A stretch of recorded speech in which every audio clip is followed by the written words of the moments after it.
আমি বিচারপ্রার্থী মানুষের জন্য একটাই কথা বলবো যে আদালতের প্রতি আস্থা যেমন আপনাদের ফিরিয়ে আনার ক্ষেত্রে আপনাদের ভূমিকা পালন করতে হবে। আমি কিন্তু সুপ্রিম কোর্ট আইনজীবী সমিতির সম্পাদক নির্বাচিত হয়েছি পরপর 3বার। আমি সারা দেশের আইনজীবীদের দ্বারা নির্বাচিত বার কাউন্সিলের সদস্য। মানুষের যেটা মূল সমস্যা হচ্ছে যে মানুষের এক ধরনের শ্রেণীর মানুষের মধ্যে ধারণা তৈরি হয়েছে যে আদালতে উপরি কিংবা বাড়তি অতিরিক্ত পয়সা না দিয়ে বুঝি কোনো বিচার পাওয়া যায় না, এবং এই যে একটা মানসিকতার কারণে কিন্তু মানুষ কিন্তু অনেক সময় প্রতারিত হন, আদালত ব্যবস্থার প্রতি মানুষের অনাস্থা তৈরি হয়। আমি আপনাদের মাধ্যমে সাধারণ বিচারপ্রার্থী মানুষদেরকে বলবো, আপনি শুধুমাত্র আপনার সংশ্লিষ্ট আইনজীবীকে তার প্রাপ্য ফিস দিবেন। কোনো আইনজীবী কিংবা আইনজীবী আদালত সংক্রান্ত কোনো ব্যক্তি যদি আপনাকে আগেই বলে থাকে যে আপনাকে এই আদেশটি আনিয়ে দিব, তাহলে মনে করবেন তিনি আইনের দৃষ্টিতে আইনগতভাবে তিনি একজন টাউট, তিনি আপনার জন্য আইনজীবী হিসেবে দায়িত্ব পালন করছেন না। সুতরাং বিচারপ্রার্থী মানুষের কাছে করা হবে যে আপনারা আপনাদের একজন যোগ্য আইনজীবীর সঙ্গে পরামর্শ করুন এবং তাকে প্রপার ফিস দিন। এখানে কোনো ধরনের অসততা, কোনো ধরনের দুর্নীতি কিংবা কেউ কোনো কাজ পাইয়ে দিবে এই নিশ্চয়তা যারা দিবে তারা আইনের দৃষ্টিতে তারা আইনজীবী নন, তারা আপনাকে সহযোগিতা করবেন না। রেইনবো অলরাউন্ডার এক্সটেরিয়র পেইন্ট, বাড়ির বাহিরের দেয়ালের সুরক্ষা নিয়ে থাকুন নিশ্চিন্ত, সাথে পাচ্ছেন 10 বছরের ওয়ারেন্টি।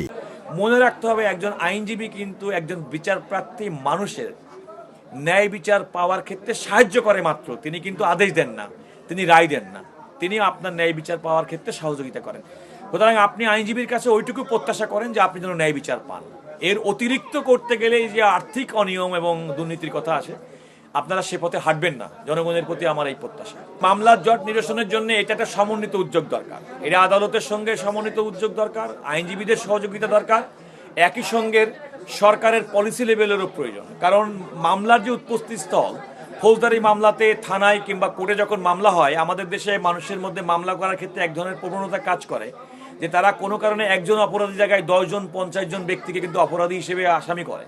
এই কারণে মামলার জটটা তৈরি হয় ফৌজদারি মামলার ক্ষেত্রে।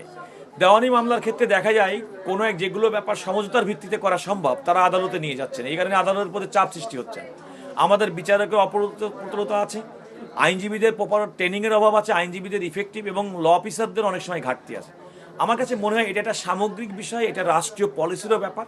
শুধুমাত্র একজন অ্যাটর্নি জেনারেল কিংবা একজন আইন কর্মকর্তাই সব সমাধান করে দেবে মনে করা করে, এক্ষেত্রে প্রয়োজন সরকারের পলিসি, আইনের সংশোধন, বিচারকদের যেমন সক্রিয় ভূমিকা, আইনজীবীদের সক্রিয় ভূমিকা এবং বিচারপ্রার্থী মানুষের সচেতনতাও কিন্তু প্রয়োজন যে তারা কোন মামলাটি আদালতে নিয়ে যাবেন কি যাবেন না। এই রাষ্ট্র তো একটা অ্যাবস্ট্রাক্ট জিনিস, কিন্তু রাষ্ট্র পরিচালনা করে সরকার। যেমন এই রাষ্ট্র বর্তমানে পরিচালিত জনাব তারেক রহমানের নেতৃত্বে বিএনপি সরকার কর্তৃক, ধরেন এই সরকার। সুতরাং এই সরকারের রাষ্ট্রের পক্ষে, সরকারের স্বার্থে, রাষ্ট্রের স্বার্থে সরকার যেগুলো ইনস্ট্রাকশন দিবেন ন্যায় নৈতিকতার ভিত্তিতে সেগুলোকে কার্যকর করা হবে আদালতের মাধ্যমে, আমাদের অন্যতম কাজ। তবে বারবার আমি যে কথা বলি, আমার দায়িত্ব পালন করে আমার দীর্ঘদিনভাবে নিজেকে গড়ে তোলা সততা এবং ন্যায়নিষ্ঠার মাধ্যমে যেভাবে গড়ে তুলেছি, তার বিন্দুমাত্র ব্যর্থ হয় আমার পেশাগত দায়িত্ব পালনের ক্ষেত্রে কোনো রকম বিচ্যুত আমি হব না।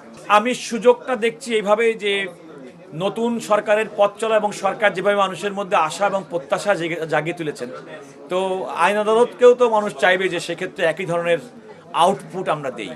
তো আমাদের এন্ট্রি হবে একটা ভালো একটা আউটপুট দেওয়ার জন্যে, এবং সেক্ষেত্রে আমি আপনাদের সংবাদকর্মীদেরও সহযোগিতা চাচ্ছি।